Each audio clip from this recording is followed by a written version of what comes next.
Usually I post get ready with me video, but this time we are gonna do get unready with me video. So let's go. Here is a குட்டி tip. So இந்த மாதிரி cotton batch இருக்குல்ல, so இதை எடுத்துகிட்டு இந்த மாதிரி ஒரு base டப்பா இருந்துச்சுன்னா இதுக்குள்ளே நீங்கள் மைசிலர் வாட்டர் ஃபில் பண்ணி இந்த பேட்ஸ் எல்லாம் வந்து சோக் பண்ணி வச்சிட்டிங்கன்னா உங்களுக்கு வந்து எங்கேயாவது எடுத்துகிட்டு போகும்போது ஈஸியாக இருக்கும். ஸோ எனக்கு வந்து யூஸ்வலாக மேக்கப் அண்ட் ஃபவுண்டேஷன் போடுறது பிடிக்காது, பட் நான் இன்றைக்கி யூஸ் பண்ண மேக்கப் அண்ட் ஃபவுண்டேஷன் வந்து ரொம்பவே பிடிச்சிருந்தது. நான் ஆக்சுவலி ஒரு சிட் சாட் யூடியூப் வீடியோ எடுத்தேன், ஸோ அதுக்காக தான் வந்து நான் இந்த மேக்கப் போட்டேன்.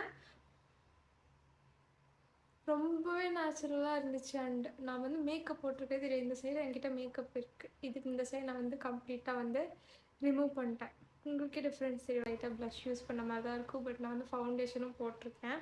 இந்த சைடும் ரிமூவ் பண்ணிட்டு வரேன். மேக்கப் ரிமூவ் பண்ணிட்டேன் அண்ட் ஆல்சோ ஃபேஸ் வாஷும் பண்ணிட்டேன். இதுக்கப்புறம் நான் வந்து என்னோடய மாய்ஸ்சரைசர் போட்டுக்க போகிறேன். எப்போவுமே நான் வந்து மேக்கப் பண்ணி முடிச்சதுக்கப்புறம் இந்த அசிடிக் சீரம்ஸ் எல்லாம் யூஸ் பண்ண மாட்டேன், பிகாஸ் ஆல்ரெடி மேக்கப் போட்டு என் ஸ்கின் லைட்டாக இரிட்டேட் ஆகிருக்க மாதிரி எனக்கு ஃபீல்.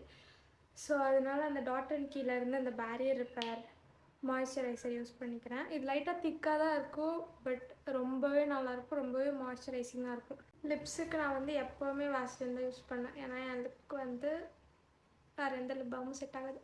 ஸோ மேக்கப் போட்டு முடிச்சதுக்கப்புறம் நான் இப்படி தான் என் ஸ்கின்னை ப்ரெப் பண்ணுவேன். So see you guys in next video. Bye.